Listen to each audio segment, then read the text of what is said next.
Bienvenidos, bienvenidas a este vídeo. Soy Ferran Villergas y es un placer estar aquí hoy con todos ustedes. Desde este mismo momento me pongo a su disposición para cuanto precise. Así pues, vamos adelante con el presente vídeo que espero les resulte útil e interesante. Muchas gracias. Actualización Conferencia Crisis Mundial. En esta actualización remarco algunos de los aspectos más fundamentales de los que he hablado en ocasiones anteriores.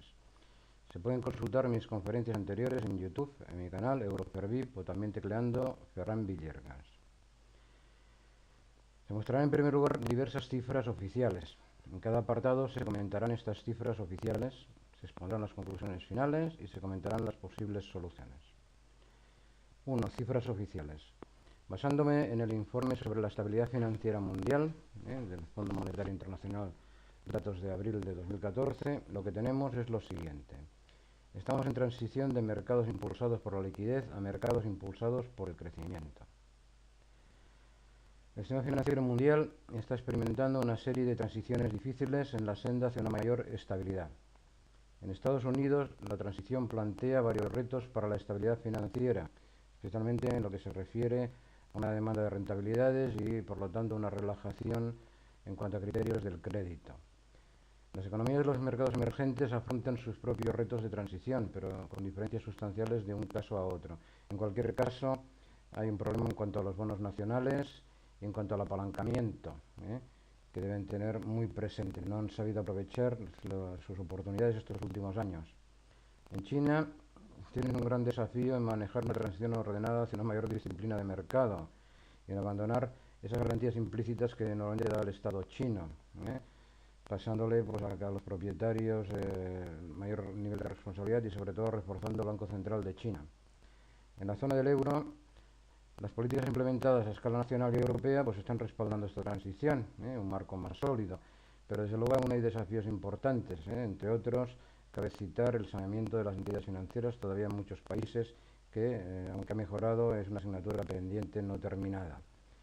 En Japón, la continua aplicación de medidas en expansión monetaria es necesaria, pero no suficiente, para que podamos volver a tener un dinamismo económico. Desde luego, Japón necesita unas reformas estructurales en profundidad. Y no podemos olvidar citar los riesgos geopolíticos relacionados con Ucrania, que en el caso de recrudecerse, pues evidentemente nos plantearían una amenaza a la estabilidad por el riesgo de contagio. Mis comentarios a este informe, pues mis conclusiones personales son que está bien elaborado, que es políticamente correcto y que, como es de esperar, pues no aporta soluciones concretas aplicables. Es un informe muy político. Ahora, analizando datos del Banco Mundial y la Organización Internacional del Trabajo, vamos a analizar lo siguiente. Por ejemplo, la pobreza. Aquí tenemos unos gráficos, tanto de los países en desarrollo como de los países en desarrollo por región. Mis comentarios y conclusiones es que la pobreza continúa imperando en nuestro mundo, aunque afecte de manera desigual por países y estratos sociales, y que por desgracia su solución no parece ser una prioridad de las autoridades. Hablemos ahora del desempleo. En 2013 el desempleo en el mundo aumentó en 5 millones de personas. Si esta tendencia continúa, para el 2018 habrá aumentado otros 13 millones, de forma que afecta desproporcionadamente a los jóvenes y que aumenta el desempleo de larga duración en las economías avanzadas, aspectos ambos gravísimos. Además, han interrumpido mejoras que estaban alcanzándose en lo que son las tasas de participación. Esto ha afectado más a países de Asia, donde hay una parte de la población que, digamos, se ha replegado sobre sí misma. En segundo lugar, en el empleo vulnerable, que también se prevé que habrá alcanzado el 48% del total del empleo. Y en tercer lugar, en el número de trabajadores pobres, 839 millones viviendo con menos de $2 USA al día. Naturalmente y por desgracia, el empleo informal persistentemente elevado, sobre todo en los países en vías de desarrollo.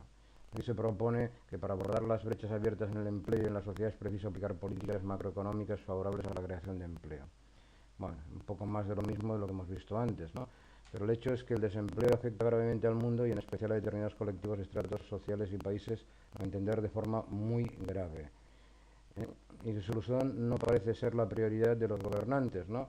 Y eso me parece más grave. Hablemos de la deuda. Aquí tenemos un gráfico en el cual vemos que en términos absolutos, en monetarios, Estados Unidos es el gran endeudado, seguido por Japón. Luego tenemos Alemania, Italia, Francia, China, Reino Unido, etcétera. Esto es en términos absolutos, en importe. Si lo vemos sobre el PIB cambia un poco porque vemos que Japón está endeudado en un 245,4%, que después le sigue Italia con un 130,6%, Estados Unidos con 108,1%, Bélgica con un 100,3%. Y los demás pues aquí también están, con un poquito menos, ¿no?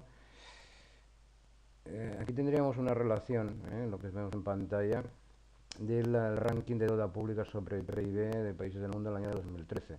Aquí coincide evidentemente que el primero es Japón, luego también tenemos aquí el caso de Grecia, o el caso de Jamaica, Líbano, volvemos a hablar de Italia, en fin, aquí hablaríamos de diferentes países, ¿no? En cualquier caso, esto es sobre PIB. No creo que se pueda comparar, obviamente, la situación de Japón con Grecia o con Jamaica, aunque porcentualmente son muy elevadas. Yo lo que me quedo de este gráfico es que realmente el nivel de endeudamiento sobre PIB es muy alto, ya sea en países que son desarrollados, ya sea en países que no lo son. En cualquier caso, es un gran nivel de endeudamiento generalizado. Mis comentarios pues van en esta línea. El mundo está endeudado, muy endeudado, debe el rico, debe el pobre, todos deben, y esto no se sustenta por ninguna parte.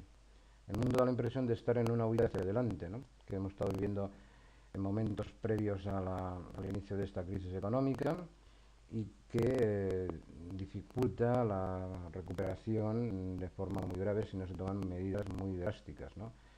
Quien huye no encuentra la solución. Esa es mi opinión. Más datos relevantes a nivel global: mortalidad infantil, homicidios, desastres naturales y grandes recesiones en estos 4 gráficos. Bueno, de hecho el único que vemos que ha mejorado algo es la mortalidad materna en países en vías de desarrollo, ¿no?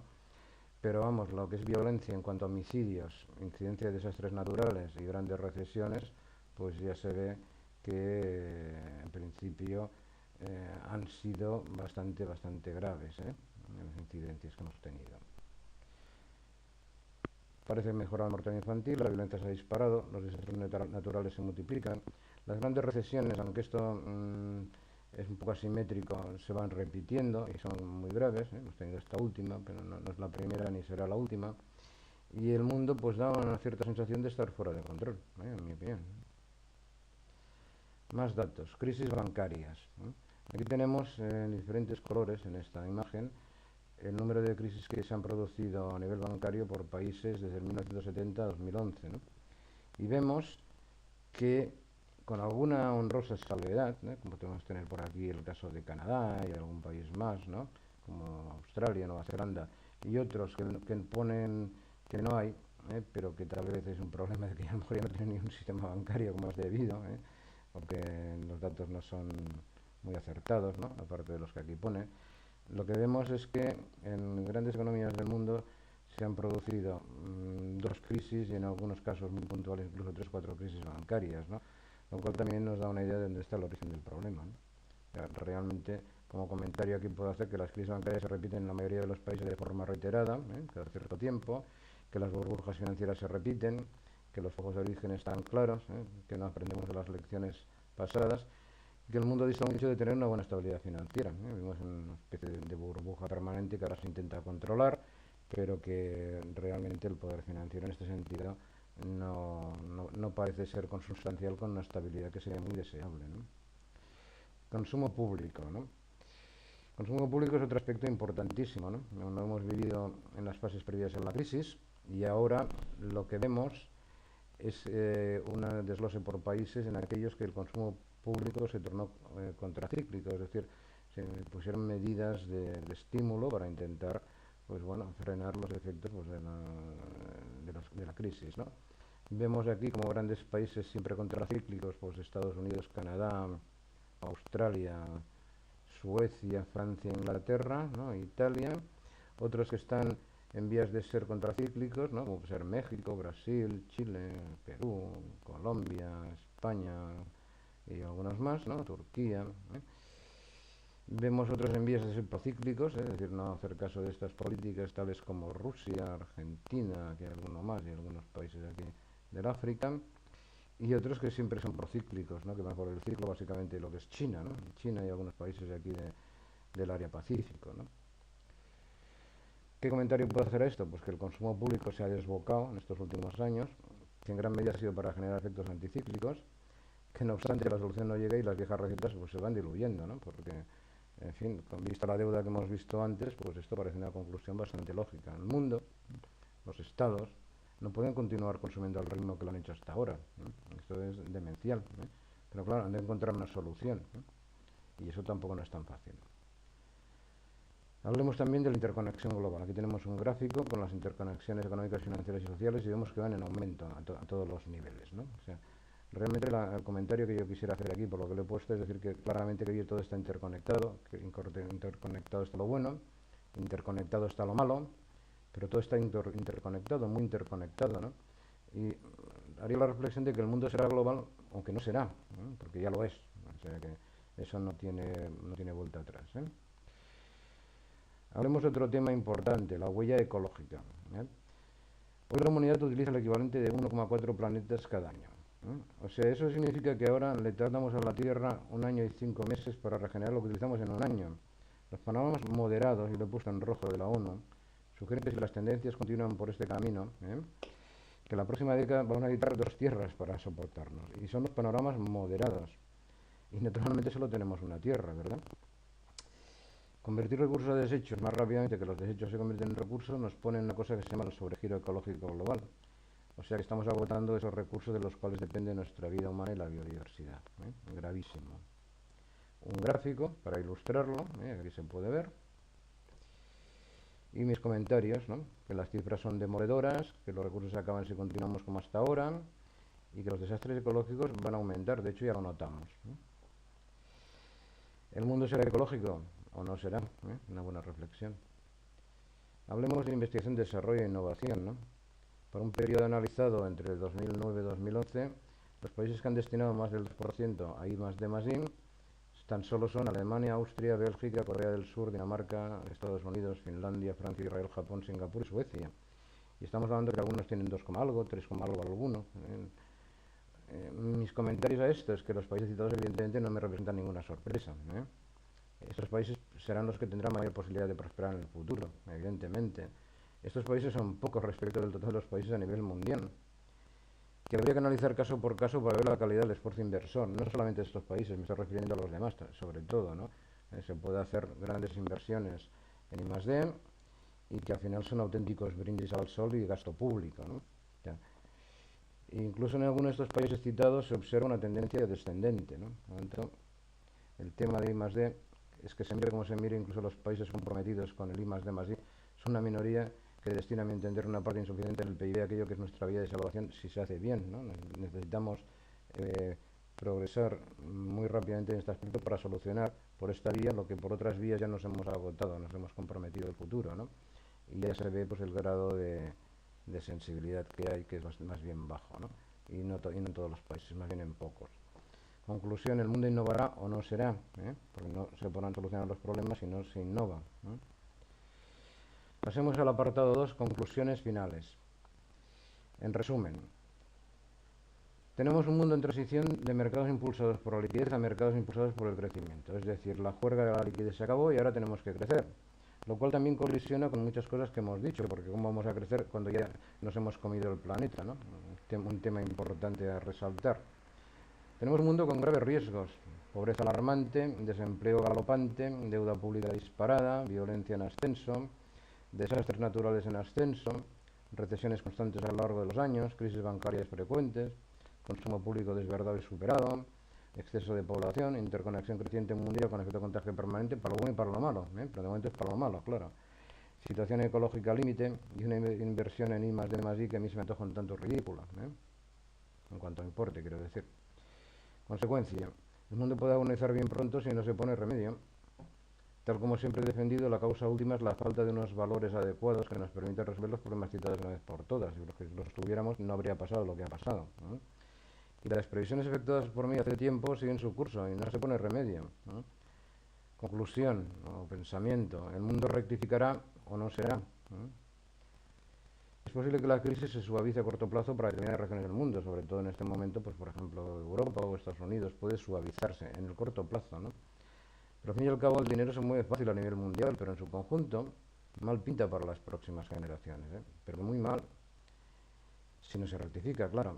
Mi deseo es que finalmente los gobernantes del mundo se den cuenta de la gravedad de la situación y se decidan a dar un paso al frente para solucionar los graves problemas que nos afectan. Pensamiento, rectificar es de sabios, ¿eh? 3. Posibles soluciones. Un cambio global del sistema que ya no puede ser ni el actual ni ninguno de los anteriores, ¿eh? No sirve lo que tenemos ahora, porque vemos los problemas que tiene, y las recetas anteriores, como muchas veces desde algunos estamentos políticos se nos quiere hacer creer, ya se veía que no funcionaron, ¿eh? Por lo tanto, necesitamos un cambio global del sistema a un sistema nuevo, ¿eh?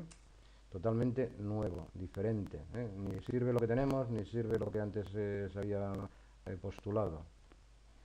Un sistema basado en unos valores correctos en la educación y la capacitación. Vamos, esto es de cajón, ¿eh? Y vamos hacia aquí, ¿eh? Pero de una forma insuficiente, ¿no? Un sistema basado en la eficiencia, el sentido común y los valores humanos, ¿eh? Grandes valores clásicos que parecen no tener valor hoy en día, ¿no? Un sistema basado en el avance tecnológico, pero bueno, visto lo que hemos visto, pues ya se ve que hay que dar un vuelco y un giro de 180 grados, ¿eh? Y en resumen, un sistema centrado en las personas, un sistema al servicio de las personas, un sistema donde se pueda vivir feliz y en prosperidad. Esperemos que esto sea así, ¿eh? Para finalizar, mi agradecimiento, ¿eh? Mi más sincero agradecimiento por su presencia y atención en esta conferencia. Solucionar los problemas que nos afectan es cuestión de todos y todas. Seguro que juntos lo vamos a lograr. Muchas gracias.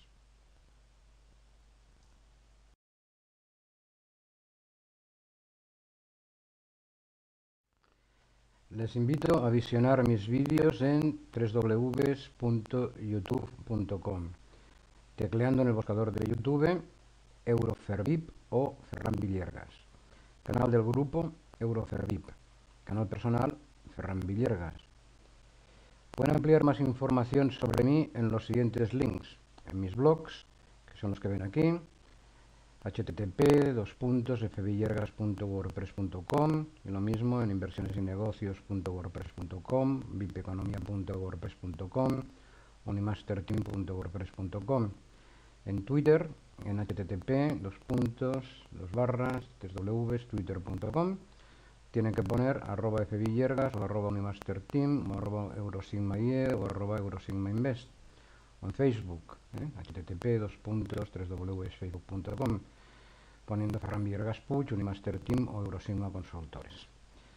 También les dejo mis webs, que son http://eurosigmaconsultors.com o bien http://www.unimasterbs.com. O en LinkedIn pueden encontrarme, dentro de lo que es el LinkedIn, http://www.linkedin.com, como Ferran Villiergas. Hasta aquí el presente vídeo, que espero les haya resultado interesante. Estoy a su disposición en los links que antes he citado.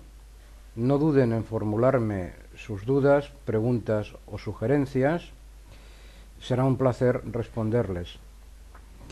Espero que nos veamos en futuras grabaciones. Les quedo muy agradecido por su presencia y su atención. Muchas gracias.